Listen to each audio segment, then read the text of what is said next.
যারা আপনারা ফেসবুক ব্যবহার করেন, ফেসবুকের মধ্যে কিন্তু কম বেশি সবাই কন্টেন্ট মনিটাইজেশন অপশনটা দিচ্ছে। আর যারা পান নাই, হয়তো আপনার ফেসবুকের মধ্যে কোনো ধরনের সমস্যা আছে, ওই জন্য কিন্তু আপনারা কন্টেন্ট মনিটাইজেশন অপশনটা পান না। তো বন্ধুরা, আপনার ফেসবুকের মধ্যে যদি কোনো ধরনের সমস্যা থাকে আপনারা কিন্তু পাবেন না। 31 আগস্টের ভিতরে কিন্তু সবাই ফেসবুক কন্টেন্ট মনিটাইজেশন যেটা অপশন আছে ওটা কিন্তু আপনাকে দিয়ে দেব। যদি আপনার ফেসবুকের মধ্যে কোনো ধরনের সমস্যা থাকে তাহলে কিন্তু আপনারা ফেসবুকের মধ্যে কন্টেন্ট মনিটাইজেশন অপশনটা পাবেন না। আজকের ভিডিওর মাধ্যমে আমি আপনাকে দেখাম আপনার ফেসবুকের মধ্যে যদি কোনো ধরনের সমস্যা থাকে কিভাবে আপনারা ওইটা চেক করবেন, আর যদি সমস্যাটা থেকেও থাকে কিভাবে আপনারা সমাধান করবেন। তো বন্ধুরা চলেন তাহলে মোবাইলের স্ক্রিনে যাই। বন্ধুরা, আমার ফেসবুক যেটা অফিসিয়াল অ্যাপ আছে, অ্যাপটা আমি ওপেন করে নিলাম। অ্যাপটা ওপেন করার পরে এই ধরনের ইন্টারফেস আসলো। আমার যেটা ফেসবুক প্রোফাইল আছে, প্রোফাইলের মধ্যে আমি ক্লিক করলাম। ক্লিক করার পরে তো আপনারা দেখতে পাচ্ছেন প্রফেশনাল ড্যাশবোর্ড, এটার মধ্যে আমি ক্লিক করে নিলাম। ক্লিক করার পরে কিন্তু আমার ফেসবুকের নামটা শো করছে, আমি নামটার মধ্যে ক্লিক করলাম। বন্ধুরা, ক্লিক করার পরে এই ধরনের কিছু অপশন আসলো, যেটা 2 নম্বর অপশন আছে প্রোফাইল, এটার মধ্যে আমি ক্লিক করলাম। ক্লিক করার পরে আপনারা দেখতে পাচ্ছেন আমার কিন্তু এই ধরনের একটা অপশন আছে। আমার কিছু অল্প ইস্যু আছে কন্টেন্টের, তার জন্য কিন্তু এই ধরনের অপশন আছে। তো আমি কি কন্টেন্ট দিছিলাম, কি জন্য আমার এই ইস্যুটা আছে, তলে যেটা অপশন আছে রিভিউ কন্টেন্ট, এটার মধ্যে আমি ক্লিক করলাম।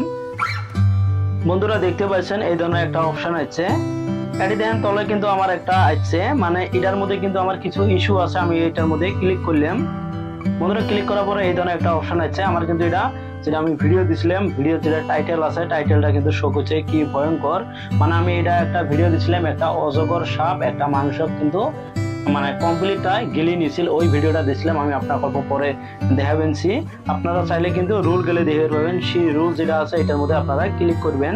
ধরনের অপশন আছে, তো আপনারা দেখতে পাচ্ছেন এগুলো কিন্তু মানে গাইডলাইন দিয়ে দিছে। এই ধরনের ভিডিও যদি আপনারা দেন তাহলে কিন্তু আপনাকে মানে যেটা চ্যানেল আছে চ্যানেল কিন্তু ক্ষতি হবো বা কপিরাইট আসবো। আপনারা অল্প স্ক্রিনশট করে নিবেন পান। আমি প্রথমে আপনার ভিডিওটা দেখাবেনছি, আমি কি ভিডিওটা আসলে দিছিলাম আমার প্রোফাইলের থেকে আমি আগে দেখে দিই, তারপরে আমি দেখে দিই কিভাবে আপনারা ডিলিট করবেন। আমি একটা ভিডিও দিছিলাম, ভিডিওর মধ্যে কিন্তু ভিউজ আসছিল 3.9K।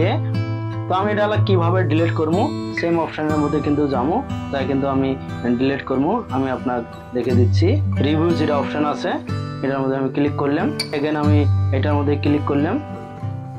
সাইডে দেখতে পাচ্ছেন একটা এরর আছে, এটার মধ্যে আমি ক্লিক করলাম। ক্লিক করার পরে দেন ডিলিট বলে একটা অপশন আছে, আর একটা ক্যান্সেল, আমি ডিলিটের মধ্যে ক্লিক করে দিলাম। বন্ধুরা, এলা আমি আপনাকে রিফ্রেশ করে দেখে দিবেনছি। আমি এটা ছাপা করে নিলাম। আমি এখানে এটার মধ্যে ক্লিক করে আপনাকে দেখে দিচ্ছি। কোনো ধরনের সমস্যা নাই, কি আমার যেটা সমস্যা আছে এভাবে কিন্তু আমি সমাধান করে নিলাম। বন্ধুরা, আমি কিন্তু আপনাকে খুব সুন্দরভাবে দেখালাম আপনার ফেসবুকের মধ্যে যদি এই ধরনের কোনো সমস্যা থাকে আপনি কিভাবে সমাধান করবেন। বন্ধুরা, ভিডিওটা ভালো লাগলে কিন্তু অবশ্যই ভিডিওর মধ্যে লাইক করবেন, কমেন্ট করবেন, আর বেশি বেশি করে শেয়ার করবেন।